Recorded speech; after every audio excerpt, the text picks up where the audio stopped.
The MVPs from the weekend, Matt Bernier. We're going to start with the gray wonder that is a Breeders' Cup Classic winner. Yeah, look, White Barrio, just a fantastic performance coming back to the races here in the Ghost Zapper. We saw him win that Pegasus World Cup.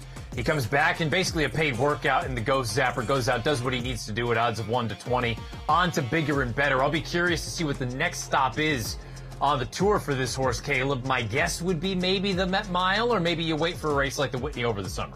Yeah, sounded like the Met Mile was the target. Don't know if they will find one in between, but he has run huge in the Whitney. Beat a Horse of the Year in Cody's Wish a couple of seasons back. All right, number 2, our Florida Derby winner. Yeah, Tappan Street, again, big performance here. Sat the trip for trainer Brad Cox, is able to outkick the horse that everybody had fancied, Sovereignty, who was the winner of the local prep, the Fountain of Youth. They run 1-2 in here, and they both deserve to be considered major contenders as we head into the Kentucky Derby. Same team as Justified, China Horse Club, and Windstar. And there's always that one horse where the pronunciation's a moving target. Brad Cox says they call him Tappan Street, Pete Aiello Tappan Street. Nevertheless, whatever you want to call him, he's a Florida Derby winner and a Grade 1 winner at that with Luis Saez. How about number 1, the big old gray at Oaklawn Park?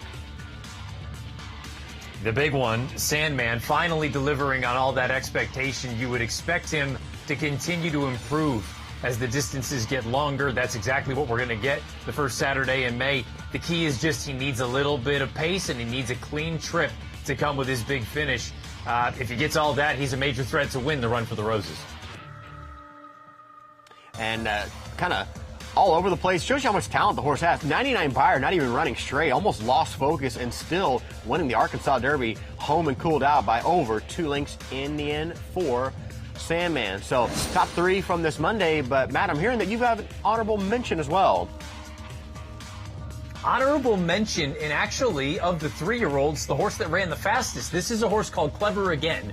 This was him winning the Hot Spring Stakes on Sunday afternoon at Oaklawn Park. He's run 3 times, Caleb. I was there at Keeneland for his debut in April of 2024. He went head-and-head with the Wesley Ward horse at 4.5 furlongs and lost by a head.